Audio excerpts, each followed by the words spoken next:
കഴിഞ്ഞ ദിവസം നമ്മൾ കാണിച്ചുകൊണ്ടിരിക്കുന്ന ഒരു പേഷ്യൻ്റ് എന്നോട് ചോദിച്ചത് ഡേറ്റ് ഒക്കെ ഓൾമോസ്റ്റ് അടുത്ത് വയ്ക്കുന്നത് സാർ എന്താണ് അഡ്മിറ്റ് ആകേണ്ട ഡേറ്റ് എന്ന് ചോദിച്ചു. അപ്പം നമ്മൾ സാധാരണ നമ്മുടെ ഒരു ഡെലിവറി വീക്ക് എന്ന് പറയുന്നത് 40 ആഴ്ചയാണ്. അതായത് നമ്മുടെ first day of last menstrual period മുതൽ എക്സ്പെക്റ്റഡ് ഡേറ്റ് വരെ 40 വീക്സ്, അത് 10 ലൂണാർ മന്ത്സ് ആണ് പറയുന്നത്. അപ്പം നമ്മൾ സാധാരണ expected date of delivery calculate ചെയ്യുന്ന പീരീഡ് കറക്റ്റ് ആയിട്ട് ആൾക്കാരിൽ നമ്മൾ കാൽക്കുലേറ്റ് ഈ first day of last menstrual period 9 മന്ത്സും 7 days കൂട്ടുകയാണെങ്കിൽ നമുക്ക് എക്സ്പെക്റ്റഡ് ഡേറ്റ് ഓഫ് ഡെലിവറി കിട്ടും. അപ്പം നമുക്കൊരു 37 വീക്സ് ആണ് ശരിക്കും പറഞ്ഞാൽ ബേബിയുടെ മച്യൂരിറ്റി ഡേറ്റ്. ഈ 37 ആഴ്ച കഴിഞ്ഞ് എപ്പോൾ വേണം നമുക്ക് ആ പേഷ്യൻസിനെ ഡെലിവറിക്ക് വേണ്ടി അഡ്മിറ്റ് ആക്കാം.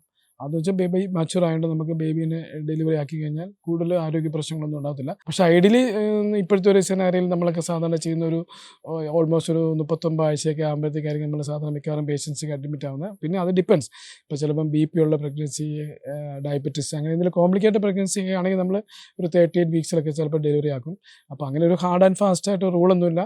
അപ്പം 37 ആഴ്ചയ്ക്ക് അതിന് ശേഷം എപ്പോഴും നമുക്ക് ആ പേഷ്യൻ്റെ ക്ലിനിക്കൽ കണ്ടീഷൻ വെച്ച് നമുക്ക് അഡ്മിറ്റ് ആക്കിയിട്ട് ഡെലിവറിക്ക് വേണ്ടിയുള്ള പ്രിപ്പറേഷൻസ് നടത്താം.